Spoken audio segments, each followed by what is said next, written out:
This week in green, Samsung announced that they'll repurpose fishing nets to make brackets that will hold the volume and power keys in place. The company will also use discarded water bottles and CD cases to create components as part of its green phone initiative. While environmentalists welcome the news, many are warning that there is still much to do. Used phones are tremendously damaging to the environment, and with the constant marketing and technological push to have the latest and greatest smartphone, we're creating a sea of used plastic and hazardous batteries. Samsung is hoping that by recycling more parts and finding unique ways to remove plastic from the environment in the production of its phones, that environmentally conscious customers will choose what they believe to be the greener option.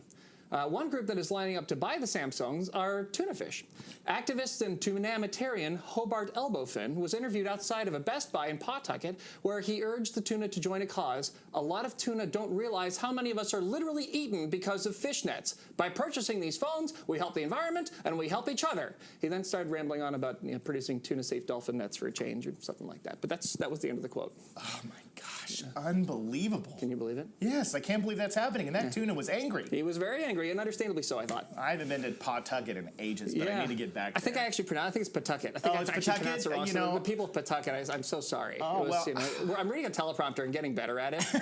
And so sometimes you look at it, and I go to like old habits from when I was a fourth grader. Yeah, I think it's Pawtucket. I've actually been there, so I know it's Pawtucket. So I thought it was a made-up city. I was totally just riffing. No, it's a real place. There's a real place. Pawtucket. I would have called it Rhode Island. I would have called it Pawtucket, and it would have been a city for dogs. Well, that's how you sound it out, right? Yeah. So but no, it's Pawtucket. I did it wrong. And so I apologize to all the people of Rhode Island. We'll do better. Oh my God. I'll do better. Oh my God. Well, that's an amazing story. Yeah, it's pretty cool. It's a neat thing. I think that it's one of many things that we have to do to sort of make phones better. Yeah.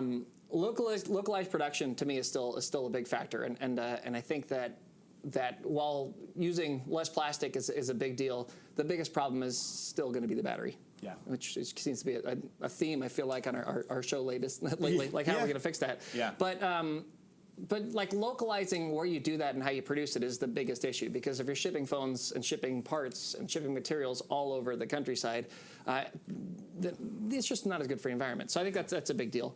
I think that having the batteries last longer is also kind of a big deal for the situation. If they can find ways to do that, I think Samsung will sell a lot more phones, or Apple, or whoever manages to do it.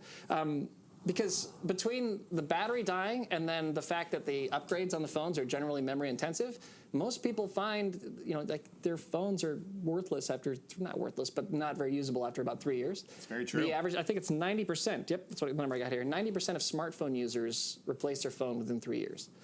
So that means that we're just piling through these things one after another, after another, after another. So the more that these companies can do to actually fix that, to go ahead and say, we don't have to sell a new phone every 3 years. We can actually care for a minute about the environment a little more than profits, and maybe have them last even 5 years would be a lot better.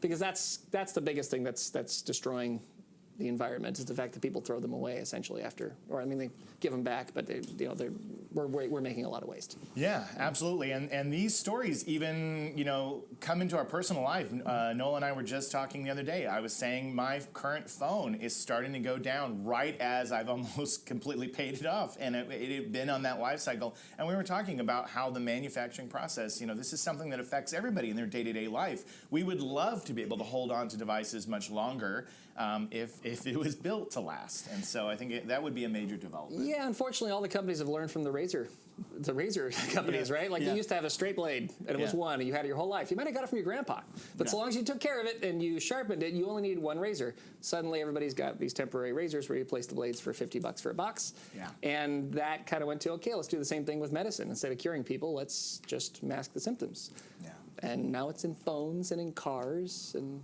renting homes, and you just never stop paying, man. That's not good for the environment. It always points back to Big Blade. They are culprits in this madness. That's for sure. They started the problem, and we're going to end the problem. We're going to end the problem.